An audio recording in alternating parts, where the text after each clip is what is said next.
काल नीलम गोरेंनी वक्तव्य केलं, आरोप केले, त्याच्यानंतर तुम्ही निर्लज्ज बाई आहे, निर्लज्ज, नमक हराम. हा शब्द कापायचा नाही. निर्लज्ज हा अनपार्लिमेंटरी शब्द नाहीये. नमक हराम हा अनपार्लिमेंटरी शब्द नाहीये. ते तुम्ही ते फुल्या बिल्या दाखवता ना, काय बिग का म्हणतात ते, एक लक्षात घ्या, साहित्य संमेलन, अखिल भारतीय मराठी साहित्य संमेलन, तिथे साहित्य विषयक, मराठी संस्कृती, मराठी भाषा, मराठी माणूस विस्तार या संदर्भात चर्चा केली पाहिजे, चर्चा व्हायला पाहिजे. पण राजकीय चिखलफेक, महाराष्ट्रातल्या प्रमुख नेत्यांवर चिखल फेकण्यासाठी साहित्य संमेलन तुम्ही भरवलं का दिल्लीत, देशाच्या राजधानीत? काय हे जे साहित्य महामंडळ आहे,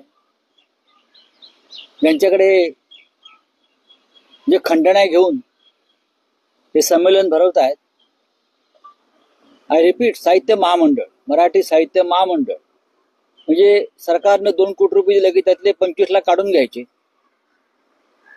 खंडणी म्हणून, आणि संमेलन भरवायला परवानगी द्यायचं काम करतात. कार्यक्रम ठरवतात हे महामंडळ, आणि आयोजक जे असतात हे सतरंजा उचलायला असतात. कार्यक्रम जे आहेत ना, कार्यक्रम पत्रिकेवर ते उषा तांबेंनी ठरवले, ज्यांचे पतिराज हे महाराष्ट्राचे PWD सेक्रेटरी होते, सगळ्यात भ्रष्ट खातं.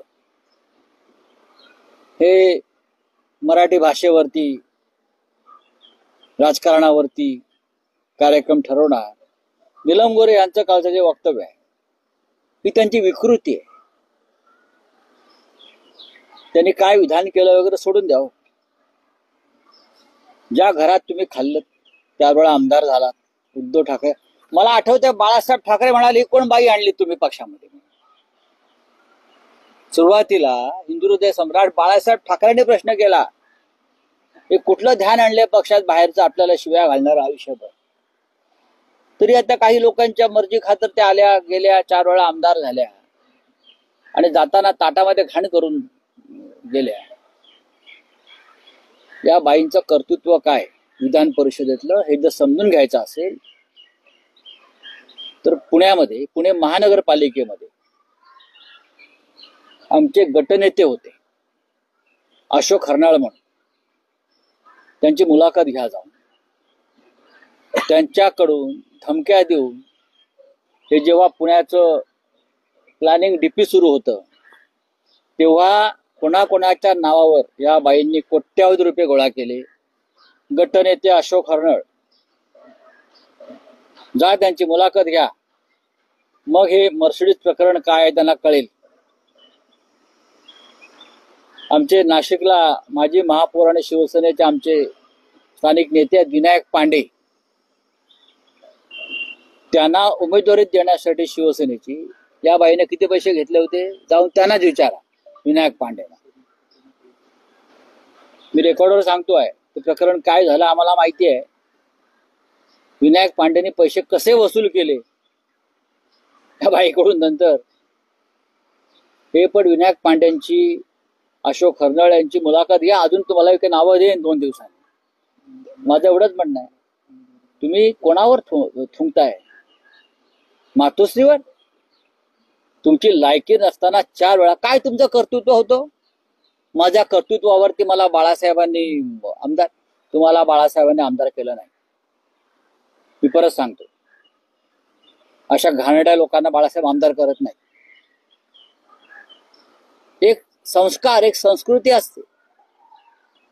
आम्ही गेलो, सोडून गेलो, दूर झालो, काही कारण असतील तुमची, तुम्ही अशा प्रकारे विधान करता. मातोश्रीच्या बाबतीत, शिवसेना पक्षप्रमुखांच्या बाबतीत, ज्यांनी तुम्हाला 4 वेळा आमदार केलं, ज्यांनी तुम्हाला 4 वेळा आमदार केलं, उपसभापती केलं, म्हणून तुमचा रुबाब आहे ना.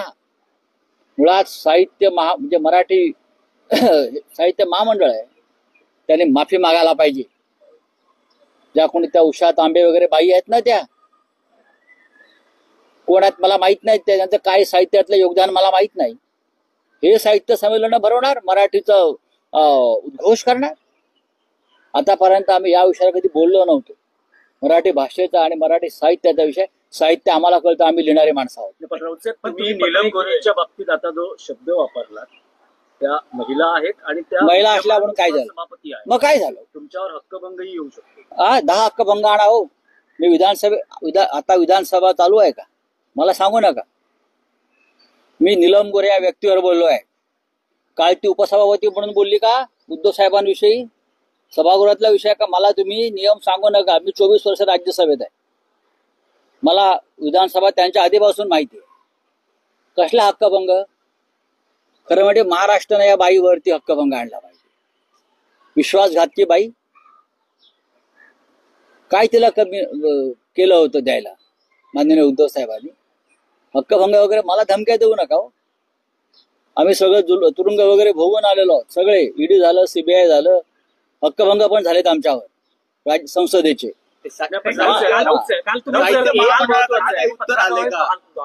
हे केलेलं आहे की तुषार तांबे यांनी 50 लाख होय दिलेत. काल नीलम गोऱ्हे या बाहेर पडताना पत्रकारांशी त्या बोलत होत्या खाली की मी महामंडळाला 50 लाख दिले उषा तांबेला. म्हटले बोले, लोकांनी रेकॉर्ड केलेलं आहे. मी 50 लाख रुपये देऊन माझा कार्यक्रम लावला.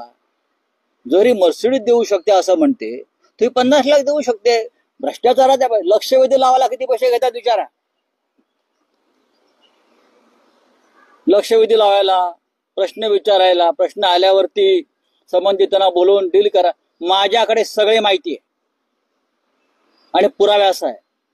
ते हक्कभंग आणा. काय तुमचा हक्कभंग